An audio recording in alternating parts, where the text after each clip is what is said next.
Bonjour à tous et un bonjour particulier à tous les amoureux qui ont célébré la Saint-Valentin en s'offrant des petits cadeaux, des fleurs, des bijoux, des moments à deux. C'est de plus en plus commercial et puis il ne devrait pas y avoir un jour des petites ou grandes attentions, on est d'accord. Mais c'est quand même chaque année un moment agréable et on prend le temps de réellement penser à l'autre, surtout quand ça fait longtemps qu'on est ensemble. Et puis ça va me donner l'occasion de vous expliquer pourquoi on fête la Saint-Valentin le 14 février et surtout pourquoi ce saint est associé à la fête des amoureux. Le plus étonnant avec les traditions qu'on a l'habitude de découvrir ensemble, c'est qu'elles sont beaucoup plus anciennes qu'on le croit souvent.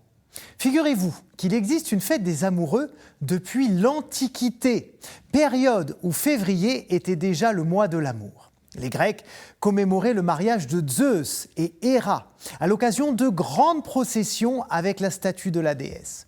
Chez les Romains, se tenaient à la mi-février ce qu'on appelle les Lupercales, de très importantes festivités liées à la fertilité et au plaisir de la vie, dont l'amour bien évidemment. La Saint-Valentin en tant que telle est arrivée beaucoup plus tard. Valentin est un prêtre romain qui officiait au IIIe siècle après Jésus-Christ. À cette époque, l'empereur Claude II était engagé dans plusieurs campagnes militaires extrêmement sanglantes et il avait bien du mal à recruter de nouveaux soldats. Il pensait que les Romains étaient trop attachés à leurs femmes et à leurs familles pour vouloir aller combattre. Alors pour y remédier, il fait tout bonnement interdire le mariage. Valentin, au nom de Dieu et au nom de l'amour, décide de continuer d'unir les couples dans la clandestinité, ce qui le mène malheureusement tout droit en prison. C'est là qu'il fait la connaissance de la fille de son geôlier, qui est aveugle. Il noue avec elle des liens spirituels très forts, et grâce aux dons que Dieu lui donne, il lui rend la vue. Juste avant d'être décapité, le 14 février 270, le prêtre aurait adressé à cette jeune fille une lettre signée « Ton Valentin ». Et voilà pourquoi, 2 siècles plus tard, le pape Gélas Ier le déclare saint patron des amoureux et installe la fête de la Saint-Valentin le 14 février.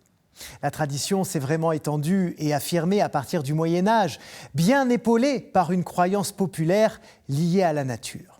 Au XIIIe siècle notamment, en Angleterre, on disait que chez les oiseaux, la saison des amours commençait le 14 février très précisément.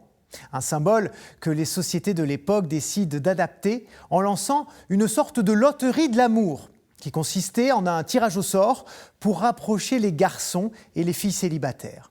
Et ce n'est finalement qu'à la fin du XVe siècle que la Saint-Valentin est importée en France par Charles d'Orléans, de retour d'Angleterre, où il fut prisonnier pendant 25 ans et où la coutume était très installée.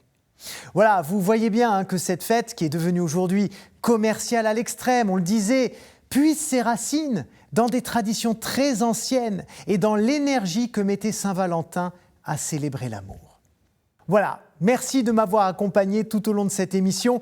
Et même si nous ne sommes pas en couple, vous et moi, j'ai envie de vous dire à toutes et tous, je vous aime. Belle semaine et à bientôt sur KTO. Ciao.